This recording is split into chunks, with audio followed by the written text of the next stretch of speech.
Bonsoir à toutes et à tous, ravi de vous retrouver sur Canal 32. Nous sommes lundi 1er octobre. Dans le journal ce soir, dialogue et échange entre les élus locaux face aux réformes difficultés rencontrées par les collectivités. Une réunion consultative a rassemblé une centaine d'élus du département samedi à l'hôtel de ville de Troyes. Opération séduction à la caserne de Rosières-près-Troyes samedi. Brigade canine, scientifique, motorisée. Toutes les branches du service de l'ordre se dévoilent pour mieux séduire et recruter. Enfin, après les portes ouvertes de la gendarmerie, celle des ateliers d'artistes. Découvrez deux d'entre eux. De la peinture surréaliste aux sculptures métalliques, à Sainte-Maure, il n'y a qu'un pas pour rejoindre deux univers. Mais d'abord, revenons à des considérations plus terre-à-terre, la politique. Samedi, les élus locaux étaient réunis à l'hôtel de ville de Troyes, à l'appel de François Barouin, le maire, et Philippe Adneau, président du Conseil général de l'Aube.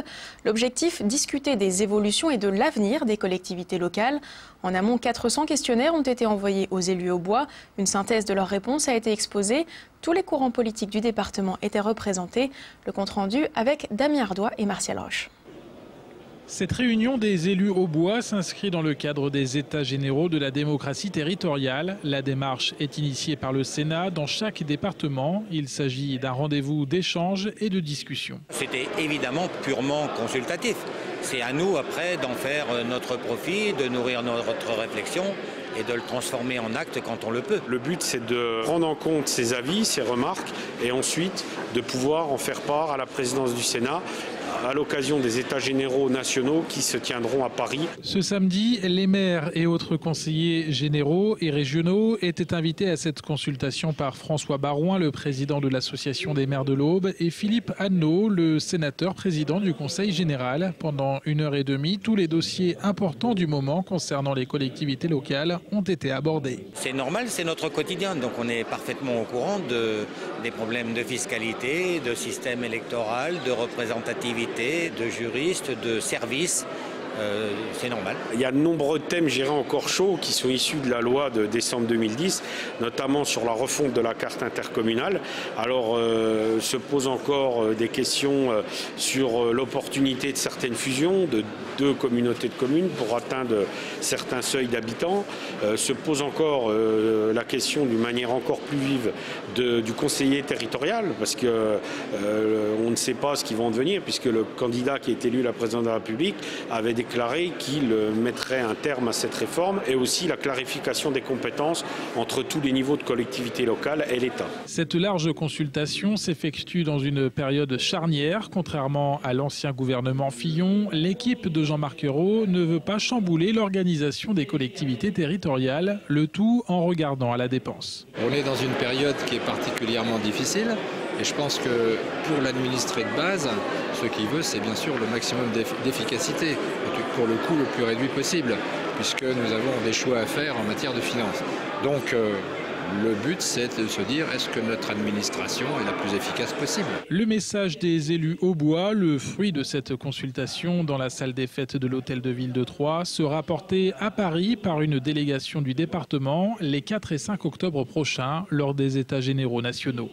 C'était un politicien renommé et estimé dans le département. Alain Coilot, ancien maire de Sainte-Savine et conseiller général de l'Aube, est décédé hier matin à l'âge de 67 ans. Il était atteint d'un cancer. Durant 3 mandats, il a su donner une nouvelle dynamique à la ville de Sainte-Savine, avec notamment la création de la zone Savipol. Il a également été président de la communauté d'agglomération troyenne de 1995 à 2001.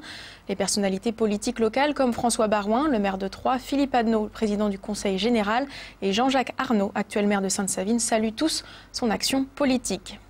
Aucun bus n'a circulé hier dans l'agglomération troyenne. Après l'agression de 2 contrôleurs sur la ligne 6 samedi, les agents de la société de bus, la TCAT, ont exercé leur droit de retrait et ont suspendu le service. L'interpellation de l'agresseur présumé, âgé de 19 ans, a mis fin au mouvement dimanche. La circulation a donc été rétablie aujourd'hui. Une nouvelle défaite pour les Stacks. Le club de football troyen s'est incliné samedi soir face à Toulouse, 2-0. Les Stacks est donc tout en bas du tableau de Ligue 1 avec 2 points seulement à l'issue de la 7e journée. Ambiance morose donc pour le seul club à ne pas avoir remporté de match depuis le début de la saison. Écoutez Benjamin Nivet, milieu de terrain, il est au micro de David Mutel. C'est vrai que depuis le début de saison, c'est répétitif, on prend beaucoup de buts. C'est vraiment un défaut à gommer très vite parce que la moindre erreur, tu la payes cash et on l'a encore vu ce soir. Donc c'est sûr que c'est vraiment une sale soirée et surtout c'est vrai que c'est dur de perdre ce match. Le prochain match aura lieu samedi à Bastia. Contrairement à l'Estac, les gendarmes ont le vent en poupe. Le succès était au rendez-vous samedi pour les portes ouvertes de la caserne de Rosières-près-Troyes. Démonstration de la brigade canine, stand de la police scientifique ou des gendarmes mobiles.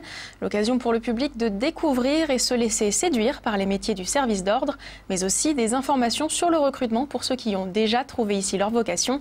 Martial Roche et Christian Vira font le point sur les différentes voies pour devenir gendarme. Pourquoi pas se fixer comme horizon professionnel celui de devenir gendarme? Durant 8 heures, le grand public a pu se renseigner ce samedi sur les différentes carrières possibles. Si chaque année, un candidat sur 3 réussit son recrutement en tant que sous-officier, la gendarmerie propose également des postes d'adjoints volontaires plus accessibles. Ce sont des contrats courts, des contrats d'1 an qui peuvent être renouvelés jusqu'à 5 ans de présence en gendarmerie. Généralement, c'est un excellent sas d'entrée pour les jeunes qui se demandent s'ils vont poursuivre, tenter le concours sous-officier, et donc ça peut rester 1 an, 2 ans, 3 ans. Pour nous, c'est très important de recruter aussi parmi ce corps-là. Autre voie pour approcher le métier, le corps de réserve. Là, jeunes et retraités peuvent travailler seulement quelques jours chaque mois. Nous avons une cible nationale d'environ 40 000 réservistes opérationnels. On est à peu près à 30 000 sur le plan national. Chaque année, au niveau régional, une préparation militaire gendarmerie est réalisée à leur profit. Environ 15 jours de formation. C'est une bonne façon pour des jeunes qui ont envie de se donner, qui sont généreux et qui ont envie voilà, comme cette notion de service public, servent exactement comme un gendarme. Ils sont agents de la force publique, ils n'ont pas tous les pouvoirs, notamment judiciaires d'un gendarme, mais ils viennent réellement renforcer opérationnellement nos unités, donc ils sont un vrai support pour nous. Ce rendez-vous permet également de présenter les spécialités qui peuvent être choisies après le tronc commun de formation, par exemple les brigades nautiques ou les gendarmes mobiles. Toutes les personnes sont les bienvenues chez nous. Par contre, il faut avoir de bonnes aptitudes à la natation et à la plongée, bien évidemment. La mobile, ça attire beaucoup parce que il y a les déplacements, il y a l'outre-mer, il y a l'action. Et après, une fois qu'ils ont mis le pied en gendarmerie mobile, ils découvrent un autre panel de l'institution avec ses différences, la gendarmerie départementale, la montagne, la nautique, etc. Donc ça leur ouvre pas mal de perspectives de carrière, quoi. L'Aube compte environ 500 gendarmes. Chaque année, ce corps recrute près de 3500 sous-officiers. Élus locaux et représentants de l'État étaient réunis vendredi à l'Université de technologie de Troyes pour le comité de bassin de l'Agence de l'eau Seine-Normandie. Un forum d'échange et de discussion pour aboutir à une meilleure gestion de l'eau dans l'environnement. Écoutez Olivier Fauriel, directeur territorial Seine-Amont, au micro de Cyril Tavernet. L'Agence de l'eau est un établissement public qui a comme rôle d'aider les projets des élus et d'ailleurs des autres acteurs de l'eau en faveur de l'amélioration des milieux aquatiques. Et le message qu'on veut passer aujourd'hui, à travers ces formations qui sont vraiment à destination des élus, c'est que les réseaux d'assainissement, les raccordements d'industriels sur ces réseaux sont absolument indispensables au bon fonctionnement de la station d'épuration et in fine à la qualité du milieu aquatique. En l'Aube, l'enjeu principal concerne les eaux souterraines. On se rend compte qu'au niveau des rivières, la qualité de l'eau de surface s'améliore régulièrement par les efforts de dépollution des collectivités, par les efforts d'agriculteurs de bord de cours d'eau, par l'effort de tous. Par contre, nous avons encore une vraie difficulté en matière d'eau souterraine car la qualité de nos nappes est polluée et que la ressource en eau souterraine est absolument vitale pour l'eau potable. J'en profite pour préciser que chaque mardi à 18h15 est diffusée une série de reportages sur l'eau réalisés en partenariat avec l'Agence de l'eau Seine-Normandie. 10 épisodes en tout sont programmés sur notre antenne pour mieux comprendre les métiers de l'eau et comment protéger cette ressource. L'émission Au fil de l'eau, c'est donc tous les mardis à 18h15 en première diffusion. Rendez-vous demain. Ce week-end, les gendarmes n'étaient pas les seuls à ouvrir leurs portes, les artistes aussi. Opération organisée par la Maison du Boulanger, rencontre avec 2 artistes de Sainte-Maure, un peintre et un sculpteur. Ils ont ouvert leurs ateliers samedi et dimanche après-midi. Un moyen pour eux de se faire connaître, mais aussi d'expliquer en face à face leur métier et leur technique. Le reportage de Martial Roche et Cyril Tavernet. À droite, Jean-Paul Méline, sculpteur de métal. À gauche, Christophe Drobert, peintre surréaliste. 2 univers différents mais une même passion, l'art. Ils habitent à quelques rues l'un de l'autre dans la commune de Sainte-Maure. Ils sont amis et ils ont décidé d'ouvrir chacun de leur côté la porte de leur atelier. Donc comme ça, on peut montrer à la fois le cadre, mais aussi montrer tous les outils, toute la matière première, tout ce qu'on a besoin pour pouvoir réaliser un certain travail, une peinture, une sculpture, un dessin, ce qu'on veut. Disons que c'est vrai que ils me rencontrent, je les rencontre, ça permet de faire un dialogue, de les accueillir aussi, de leur dire voilà, nous sommes comme tout le monde, nous vivons, nous mangeons, voilà, et ainsi de suite. Jean-Paul, le sculpteur, a longtemps façonné le bois et la pierre. Depuis 2 ans, grâce à un ami qui lui a appris à souder, il réalise uniquement des œuvres en fer. Ces portes ouvertes ne sont pas un moment propice à la commercialisation de ces sculptures, mais plutôt à l'explication de leur réalisation. Pour moi, c'est pas le but. Je ne sais pas si ça peut arriver, hein, mais j'en ai jamais vendu en faisant ça. Et moi, le but, c'est de montrer aux gens comment on travaille, où on travaille, comment on fait. L'idée de faire partager son art et sa naissance au public est également partagée par Christophe.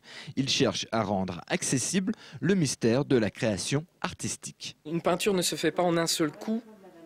Pas pour certains comme moi, où il faut déjà une bonne compréhension de ce qu'on veut faire, une bonne recherche intellectuelle et de dessin, si on peut dire, parce qu'il faut voyager quelque part quand on réalise un tableau.